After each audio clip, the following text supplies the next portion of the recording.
Boa tarde, amigo. Sou seu vereador Ricardinho da Enfermagem. Uma vez mais, passando aqui numa sala de bate-papo hoje um pouco diferente, ao lado do meu grande amigo, Dr. Vanderlei de Paula, médico aqui da região de Santo André, São Bernardo, né? Vascular de formação, professor da Faculdade de Medicina. É um prazer, confesso ao senhor que eu estava ansioso por esse nosso encontro. Bom, prazer é enorme, prazer é meu. Vou procurar não ser formal. O Ricardinho está sacaneando, eu sempre brinco que ele é meu irmão preto, né?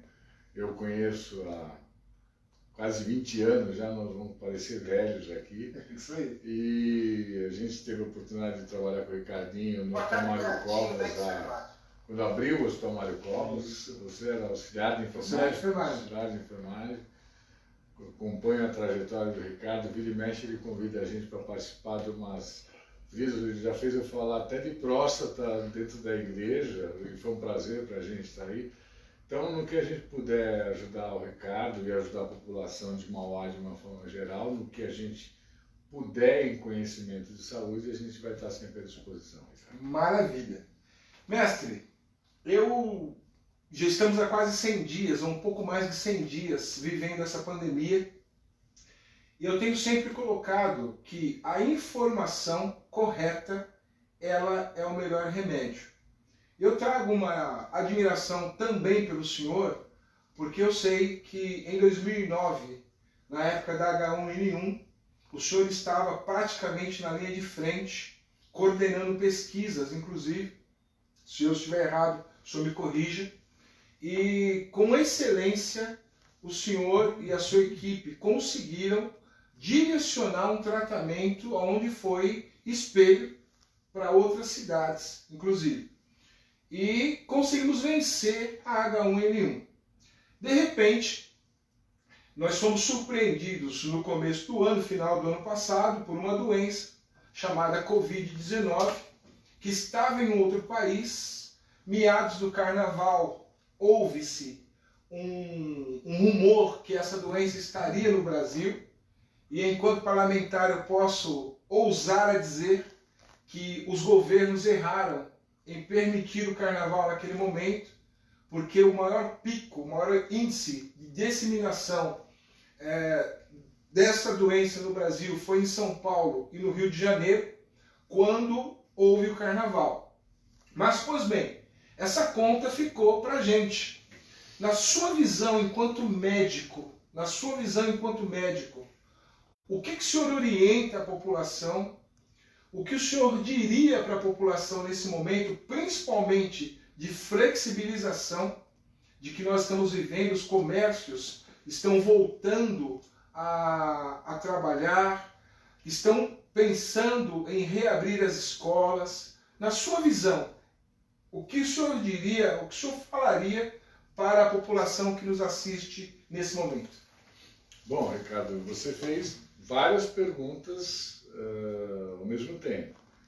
A sua fala com relação ao HN1 foi bastante feliz. Em 2009 a gente esteve à frente do processo no Hospital Mário Covas. Mário Covas, à época, foi dentro do estado de São Paulo e, consequentemente, dentro do Brasil, a menor mortalidade. Teve um êxito brutal na condução daquela epidemia, daquele surto, vamos dizer dessa forma. Na minha visão, quase que não tem comparação do que aconteceu com a H1N1 do que está acontecendo com a Covid-19. Por quê? Característica de vírus totalmente diferente, agressividade no corpo totalmente diferente, transmissibilidade totalmente diferente, o grau naquele momento não houve isolamento social de forma radical, a gente fez mais ou menos um pouco de verticalização. Uma das coisas que são fundamentais é o tempo de transmissibilidade do vírus homem a homem. Então é maior no Covid. Então fica muito difícil traçar um comparativo do H1N1 para a situação atual, até porque o H1N1 a gente já conhece muito bem. E o corona, a gente efetivamente, cada dia mais, a gente descobre que a gente sabe cada vez menos e cada vez mais muita confusão. Tá? Com relação à forma de isolamento, do ponto de vista geral, não era simpático a ideia do isolamento horizontal.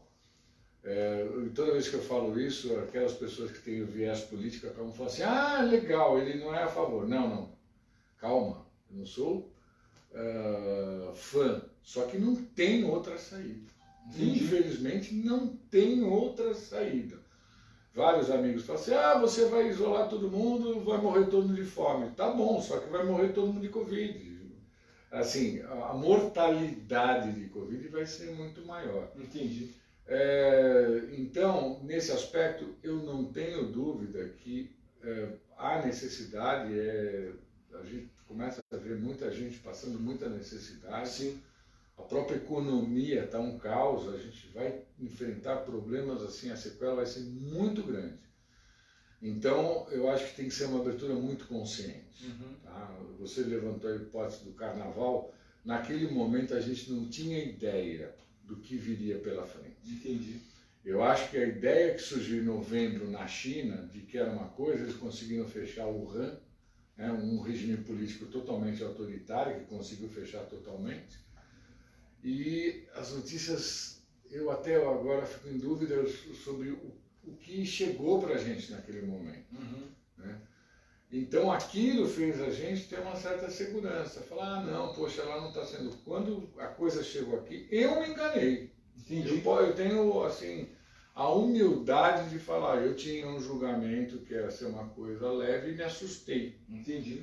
E isso eu vejo com vários colegas no dia a dia, com várias pessoas que estão tanto na gestão quanto na assistência. Sim. Essa doença pegou muita gente de calça curta. Imagino. Tá? E dentro dessa surpresa, enquanto vereador na cidade que eu atuo, eu tenho muita preocupação com as comunidades. Tem comunidades lá em Mauá que, por metro quadrado, nós estamos falando de 3 a 10 pessoas por metro quadrado. Então eu imagino que se uma pessoa se contaminar, ela não tem como fazer o isolamento social. O que eu tenho batido na tecla, cobrado o poder público da nossa cidade? A questão da barreira sanitária e a questão do teste em massa. Né? Para quê? Para que eu tenha o maior controle do tamanho do problema que a gente tem na mão. Na sua opinião, enquanto médico, o senhor acha que tem alguma validade a questão da barreira sanitária e a questão do teste em massa? Sem dúvida nenhuma. O fato, e graças a você eu conheço algumas comunidades de Mauá. Tive a oportunidade de estar em Oratório, Itaparque e outras comunidades justamente com você que me levou. Acho que Mauá tem várias dificuldades, além daquelas montanhas que tem nas próprias comunidades, ou seja, o próprio relevo é muito difícil. O fato de você ter numa mesma habitação várias pessoas, é mandatório que você consiga, a testagem é fundamental nesses grupos. Então eu acho que você, na medida que começar a detectar foco, conseguir fazer uma barreira, né, nesses locais, conseguir identificar as pessoas que estão contaminantes, tá? E aí, se você faz o teste por ponta de dedo, é basicamente a presença do IgM, ele é supostamente contaminante. É diferente do indivíduo que tem o IgG só, que esse tem cicatriz sorológica. Esse, em tese, não está contaminante. Entendi. Então, se você não tem a opção do PCR, que seria o ideal, padrão ouro seria o PCR, porque o PCR pega o vírus e não o anticorpo. Entendi. Pegando o vírus, você fala, se você pode estar totalmente assintomático, mas eu peguei o vírus no seu nariz ou na sua garganta, você está contaminante, você está passando doença. Você precisa estar isolado. Isolamento. Como você isola uma pessoa que mora lá no Itaparque, numa habitação que moram 20 pessoas juntas? É absolutamente impossível. Né? Aí eu acho que a ação do poder público, que é as ações dos hospitais de campanha, buscar formas alternativas para isolar a pessoa. Essa é a ideia, entre aspas, do isolamento vertical. Deixar os grupos de risco e as pessoas doentes separadas dos demais, deixar os demais rolando. O que ocorre quando a gente fala em isolamento vertical é o tempo que você tem que ficar isolado. Se você, em muitas doenças, 3, 4 dias é o suficiente, isolamento máximo uma semana. No Covid a gente está trabalhando com uma lógica de 14 dias. Como é que você isola 14 dias de forma vertical? Não tem, é complicado. É muito difícil, é muito difícil. Uhum. O Vanderlei está falando que a Covid é 14 dias. Não, gente, eu estou falando o que está escrito nos livros. Amanhã, daqui 3 meses, pode ser dizendo assim, não é 14, são 7. Eu estava num grupo de médicos outro dia conversando, eu falei, daqui uns 2, 3 anos, os médicos vão pegar o que a gente escreveu em 2021, vai em 2030, os médicos vão falar, olha que besteira, como falavam besteira os médicos lá em 2020, olha só, há 10 anos atrás. Provavelmente aconteça isso. Eu fiz um cuidado, vereador, de tentar entender pandemias, e aí eu fui ler 1918, né? A gripe espanhola no Brasil. 100 anos atrás. 100 anos atrás. Se você pegar, eu sugiro a quem está acompanhando a gente no canal, dá uma olhadinha no Google, veja os jornais da época, o que acontecia. Parece que nós estamos em 1918, porque eles não tinham medicamento nenhum, as pessoas começavam a ficar doentes. Isso é uma grande desvantagem. A medicina estava 100 anos atrás. Não existiam respiradores. Entendi. Entendeu? Uhum. Não existiam antibióticos. Uhum. O primeiro antibiótico surgiu com Fleming em 1928, 10 anos depois. Uhum. Então o indivíduo tinha uma infecção de pele, podia ir para septicemia e morrer. Entendi. Em outras doenças. Então, a condição era bem diferente. Mas, em linhas gerais, qual foi a única conclusão que eles chegaram na 1918? Distanciamento social e máscara. Entendi. Tá? A história está se repetindo. Está se repetindo. Uhum. E as grandes mortes aconteceram por negação, o grande volume de mortes, a gente chegou perto de 30 mil mortes na época. Nós já dobramos atualmente, claro que a população é infinitamente menor, porque houve divergência entre as opiniões, entre as linhas do poder público executivo, federal, estadual e municipal. Começou a haver divergência, ninguém sabe se correr para um lado, correr para o outro, a população ficou amíngua. Sim. Não havia um SUS, não havia atenção. Quem tinha dinheiro podia buscar tratamento médico, quem não tinha onde buscar. Ia buscar nas famosas santas casas. Entendi. Há relatos de que as famílias invadiam as delegacias pedindo para o delegado ajudar no ente querido que tinha morrido, que estava passando mal em casa, porque não existia você recorrer a um pronto-socorro, a um hospital, alguma coisa assim. Então, a coisa se repete, vereador. Entendi. E dentro dessa linha toda, a minha experiência, perto da do senhor e de outros colegas, é muito pequena, mas eu tenho feito um trabalho voltado para desinfecção. Então, a gente sai nas ruas pulverizando o portão, a maçaneta, orientando, né? A gente acredita que dessa forma a gente vai minimizar, pelo menos, que esse vírus ele circule por aí. Dentro dessa questão, o que eu queria dizer para o senhor? Aliás, o que eu queria perguntar ao senhor?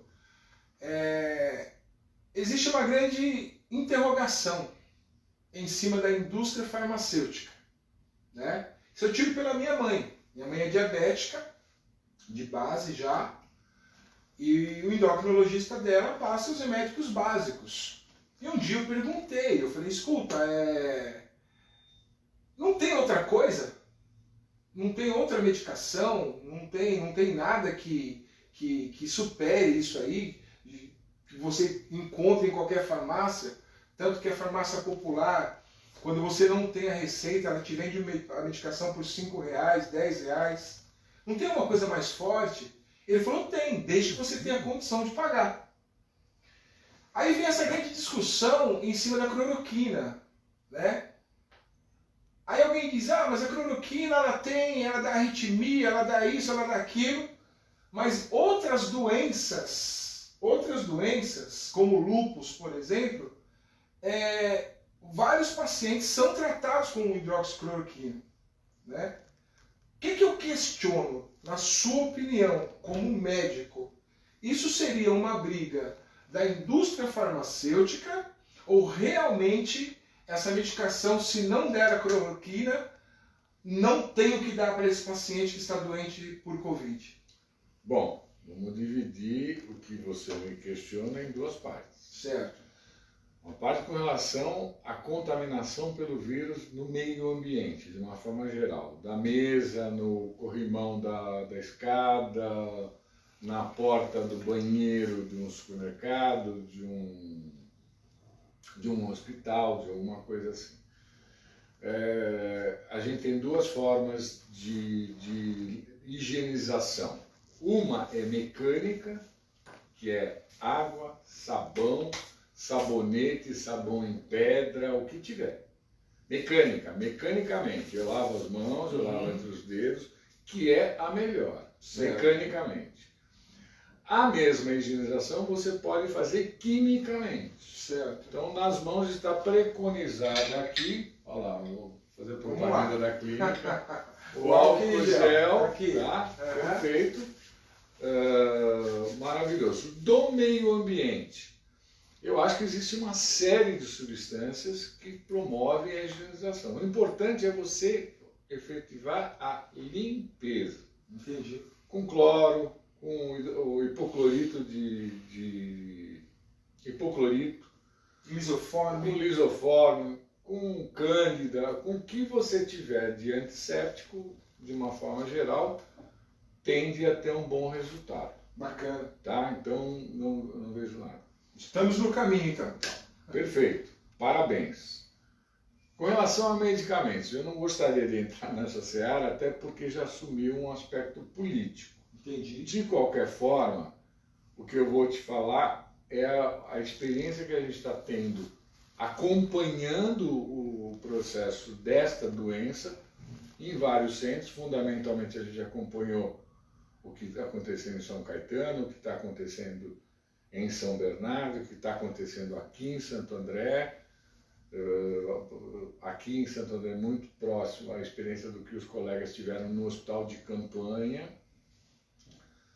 E o que a gente observa é que, infelizmente, a evolução para o paciente grave, pelo menos o que a gente viu, usando ou não usando hidroxicloroquina, que foi a droga que você colocou, a gente não percebeu uma mudança radical. Com relação aos efeitos colaterais, que está uma briga, também virou uma briga política. Eu, com vascular, tenho vários pacientes que são lúpicos, que têm lúpus e que fazem uso da hidroxicloroquina. E realmente a gente não se atinha. É claro que não sou eu que prescrevo. Geralmente esses pacientes lúpicos, ele faz acompanhamento do reumatologista e o cirurgião vascular. Então, quando ele senta onde você está, dizendo que ele já faz uso, tal, não fui eu que dei, foram os reumatos. Então, para a gente ter maiores detalhes, seria o caso de consultar os reumatologistas, que é quem mais faz parte do bulário. Do meu bulário não faz parte da hidroxicloroquina. Nos grandes centros que eu vi utilizar, eu vi pacientes fazendo arritmias cardíacas. Eu não vi ninguém morrer por conta disso, tá? Mas a gente chegou a detectar alguns casos de hidroxicloroquina. Então aí começa a ficar o peso. Entendi. É uma droga que tem uma potencialidade de efeito colateral para você usar, onde eu posso te responder da seguinte forma: eu não prescreveria. Entendi. Tá? eu tive casos na família, etc., tal, que tiveram Covid, graças ao Senhor. A imensa maioria das pessoas próximas de mim tiveram Covid, ou foi achado, foi fazer o exame, me ligou desesperado, deu IgM positivo, fica 14 dias em casa trancado, que é uma coisa que é empírica, para a sorologia, que não é o PCR, é empírico, porque ele pode estar com IgM e já praticamente não está transmitindo mais. Para você ter certeza, o ideal você vai fazer o PCR. Mas se ele tem IgM negativo e IgG positivo, esse não precisa ficar isolado, porque esse tem cicatriz sorológica. Então eu tive essa, nas pessoas próximas de mim, eu tive. Quem fez e deu IgM positivo, que eu orientei 14 dias de isolamento em casa. Eu tive pessoas que tinham IgG positivo, que eu disse, segue a vida que o IgM está negativo, provavelmente você já teve. E tive situações com PCR positivo. Esse é mais preocupante, porque esse está efetivamente com... Esse você tem a certeza que ele está contaminando. Então esse realmente acompanha. De todas as pessoas que eu conheço, eu acho que 2 ou 3, assim, eu estou falando do número, eu vou chutar por volta de 50 pessoas, que eu direto ou indiretamente. Quando me ligavam, eu já pedia para procurar quem estava na linha de frente. Pneumo, infecto, que estavam mais tratando de doenças. A grande maioria não utilizou dessas pessoas. Eu posso responder por mim. Há 3 meses atrás, ou seja, nós estamos em julho, eu estou falando em março, final de março, começo de abril, eu usaria. Quando ele começou com... perdeu o olfato, está com tosse, fez uma febrícula, eu usaria. Mesmo eu tenho um stent na coronária, que é um pouco de receio. Mas eu tenderia a usar. Se eu fizesse o eletro ok, eu usaria. Hoje eu não usaria. Tá? Então eu estou falando eu. É o que o senhor falou, as coisas vão mudando. Vão mudando. Tá? E eu estou dizendo 3 meses atrás porque eu era um dos maiores fãs da hidroxicloroquina. Essa doença, pelo pouco que a gente sabe, ela tem uma fase viral. Essa fase viral é a fase que o vírus entra no organismo. E que ele começa a se multiplicar dentro das células, que é a fase que você está transmitindo. O hospedeiro, o indivíduo que recebe esse vírus, ele vai fazer uma reação contra esse vírus. Essa reação vai ser das mais variadas formas possíveis e imagináveis. É o que o pessoal tem chamado daquele boom de citocinas, etc., de células inflamatórias.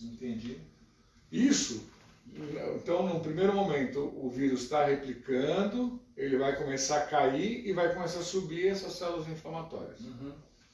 Parece que o pepino dessa doença está nessa fase aqui, a fase inflamatória. Então, o aspecto que o pessoal fala assim, vamos usar a cloroquina como antiviral. Não.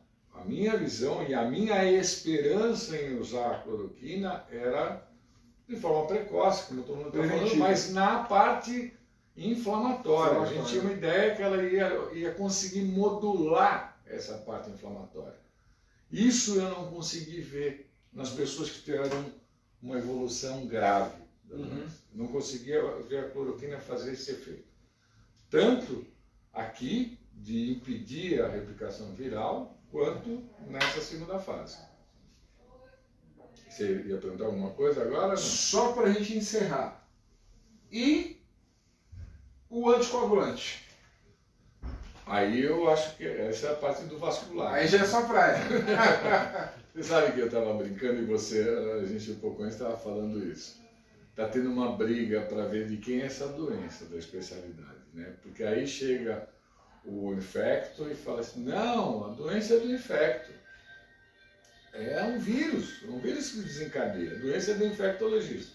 Aí o pneumologista fala, a doença é do pneumologista. Porque, pega o pulmão. O que mata o cara é o pulmão. Aí o nefro fala assim, não. O pulmão segura. Quando pega o rim é do nefro. E aí o hemato briga com o vascular. Ah, mas aí tem microtrombose, trombose, etc. Então hemato não é do vascular. E outro dia eu falei o seguinte numa live. Eu falei, não, a doença sabe quem é? Do pediatra. Você tá louco? Pediatria é a especialidade... A faixa etária que está mais preservada é justamente os pediatras. Eu falo, não, quando você leva teu filho, você levou várias vezes, claro, filhinha pequenininha no pediatra, claro, claro, com febre, tosse, dor de garganta, às vezes um pouquinho de dor de barriga, febrícula, ele examina, ele fala o que para você? Que é o quê? É virose. É virose. É virose. É virose. É virose. E nós estamos diante do quê? Uma virose. Então é do pediatra, brincadeira à parte. Com relação ao anticoagulante, por outras doenças, o próprio lúpus faz vasculite lúpica, e existem várias doenças infecciosas, tipo meningococcemia, a própria tuberculose, fazem alterações vasculares que muitas delas levam a tromboses da microcirculação. A gente tem a grande circulação e a microcirculação. Essas tromboses, muitas vezes, principalmente quando chega no pulmão, começa a se comportar com uma coisa que a gente chama de tromboembolismo pulmonar. É como se um coágulo se formasse na perna e fosse parar lá no pulmão. Só que ele faz no local, vai fazer uma trombose secundária, né, com uma gelatina que solidificou aqui, e o que está líquido aqui começa a se solidificar. Então vai fazendo uma trombose secundária, vai fazendo uma trombose maciça. Entendi. Isso parece que quase todos os pacientes graves, que é aí que vem a ideia do comprometimento em mais de 50%, 60%, 75% do pulmão, e aí chama em vidro fosco, que é a infecção primária, certo, e os sinais secundários do infarto pulmonar, da trombose. Isso, com certeza, o anticoagulante tem mostrado bastante eficaz. Que bom. Tá? Então, a gente tem duas drogas hoje que têm ajudado a diminuir a mortalidade. Que é o corticoide, de uma forma geral, que eu não sei nem... Eu não trato Covid, tá? Vamos combinar. Aí eu não estou na linha de frente, não estou lá de face shield. E, aliás, nós estamos de máscara aqui. Estamos falando que a gente está em distanciamento social. Claro. Então, o anticoagulante e o corticoide é o que a gente tem de melhor. Além da experiência dos profissionais de saúde, que hoje estão muito mais seguros e tendo melhores resultados agora do que estavam tendo lá no começo de abril. Entendi. Hoje, os nossos intensivistas, a gente tem uma saúde, em termos de profissionais multidisciplinares, sendo de médico, de enfermagem, de fisioterapeutas, extremamente capazes. Nesse momento de UTI, eu os invejo e eu levanto e bato palma para eles. Com certeza. Porque eles começaram inseguros, obviamente qualquer um tem medo. Você imagina quando você aprendeu a dirigir, né? Primeiro vez que dirigiu. Eles pegaram uma bomba na mão. Sim.